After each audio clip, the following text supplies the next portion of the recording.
Өткөн ишембиде тагыраагы 16 сентябрда Ата Бейит мемориалдык комплексинде 2022 жылдын сентябрында Кыргыз-Тажик мамлекеттик чек ара тилкесинде орун алган окуялардын 1 жылдыгына арналган митинг-реквием өттү. Курман болгондорду эскерүүгө күч түзүмдөрүнүн жана укук коргоо органдарынын жетекчилери, Кыргыз Республикасынын УКМК чек ара кызматынын өздүк курамы келди. Митинг-реквием баатыр чек арачылардын күмбөзүнө гүл чамбар коюу менен башталды. Каза болгон жоокерлерге багыштап Куран окулду. 1 жыл мурун 2022 жылдын 16 сентябрында Кыргыз-Тажик мамлекеттик чек ара тилкесинде кагышуудан 51 аскер кызматкери курман болгон. Алардын 42-си чек арачылар. Белгилей кетсек, курман болгондордун үй бүлөлөрүнө ушул кезге чейин ар тараптуу колдоо көрсөтүлүп келди жана мындан ары да көрсөтүлөт. Аларга улуттук мыйзам чегинде каралган камсыздандыруу төлөмдөрү төлөнүп, турак жайлар берилген. Мындай митинг-реквием Кыргызстандын бардык облустук чек ара башкармалыктарында өткөрүлдү.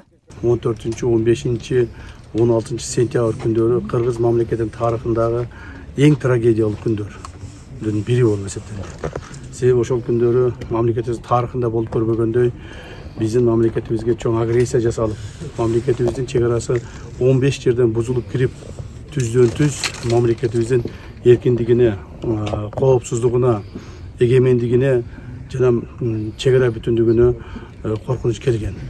Ошол маалда биздин баатыр чек арачыларыбыз, аскер кызматкерлерибиз бардыгы биригишип 49 аскер кызматкери каза болгон, 13 жай жаран каза болгон жана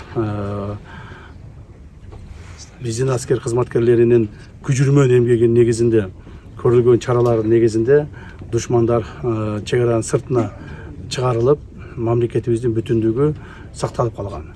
Жана ошону менен бирге мамлекетибиздин бир дагы метр жерин душмандарга калтырбастан бардыгын өз ордуна калыбына келтиргенбиз. Ошол маалда каза болгон биздин жоокерлерди эскерүү күнү 2 күндөн бери бардык мамлекетибиздин булуң бурчтарынан жүргүзүлүп атат. Ар бир облустарда жүргүзүлүп атат. Мына Баткен облусунда жүргүзүлүп атат. Жана ошонун негизинде бүгүн ушул Ата Бейитте дагы ушул маселе боюнча эскерүү жүргүзүлдү.